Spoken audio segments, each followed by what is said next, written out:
જય માતાજી, ખમ્મા ગણી। આજે હું બનાવવાની છું પાઉંભાજી। તો તમને તો પેકેટ જોઈને ખબર પડી જ ગઈ હશે। તો એક કુકરમાં તેલ લઈ લઈશું, તેલને ગરમ કરવા મૂકી દઈશું અને અમૂલનું બટર લઈ લઈશું। હવે તેલમાં બટર એડ કરશું અને પાઉંભાજીમાં બટર એડ કરીએ તો જ ટેસ્ટ સારો આવે છે। હવે હિંગ અને જીરું એડ કરી લઈશું અને હવે ડુંગળી અને લીલા મરચાં બંને એડ કરીને સારી રીતે સાંતળી લઈશું। તો ડુંગળી અને લીલા મરચાં સંતળાઈ જાય પછી લસણ પેસ્ટ એડ કરી લઈશું। લસણને સારી રીતે સાંતળી લઈશું। પછી ટામેટાં એડ કરી લઈશું। ટામેટાને પણ સારી રીતે મિક્સ કરી લઈશું।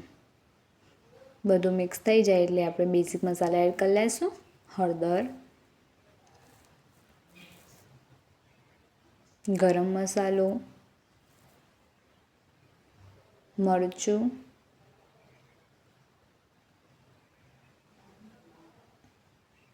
મીઠું સ્વાદ અનુસાર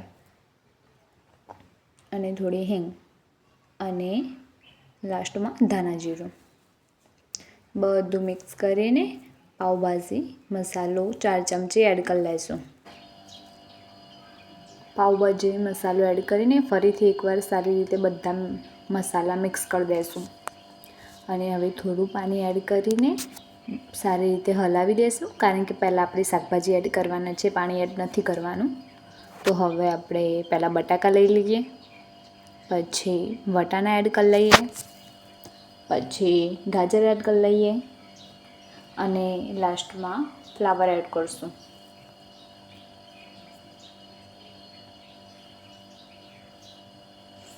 હવે બધા શાકભાજી એકદમ સારી રીતે મિક્સ કરી લઈશું આપણે મસાલાની અંદર। તો આપણા શાકભાજી એકદમ મિક્સ થઈ ગયા છે। તો હવે 1.5 ગ્લાસ પાણી એડ કરીશું, વધારે નથી કરવાનું, 1.5 ગ્લાસ જ પાણી એડ કરવાનું છે અને ઉપરથી થોડા ધાણા એડ કરી લઈશું।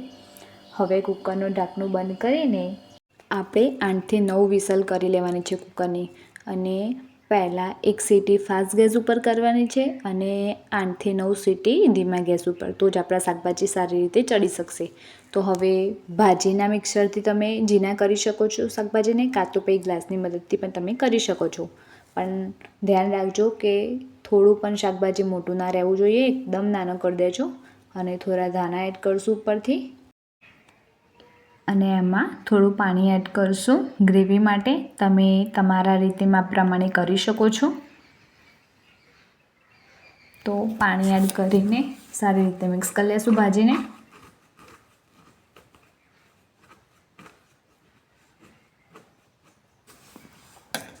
હવે આમાં આપણે બટર એડ કરશું, બટર નાખશું તો જ મજા આવશે। હવે હજી આપણે પાઉંભાજીનું તડકું બાકી છે, તો મેં 2 મોટી ચમચી જેટલું તેલ લીધું છે, એમાં જીરું એડ કર્યું અને હિંગ એડ કરી અને પાઉંભાજીનો મસાલો એડ કરીશું। આ લાસ્ટમાં પાઉંભાજીનો મસાલો એડ કરીએ વઘારમાં તો જ પાઉંભાજીનો ટેસ્ટ મસ્ત આવશે। તો આ રીતે મારી રેસીપી ટ્રાય કરજો અને લાસ્ટમાં હવે આપણે લીંબુ એડ કરી લઈશું અંદર, એટલે એકદમ મસ્ત ટેસ્ટ આવી જશે। રેસીપી ગમી હોય તો કોમેન્ટ કરજો। ફાઇનલી આપણી પાઉંભાજી એકદમ તૈયાર થઈ ગઈ છે અને આપણે પ્લેટમાં સર્વ પણ કરી લીધી છે। તો બધાને મારા જય માતાજી।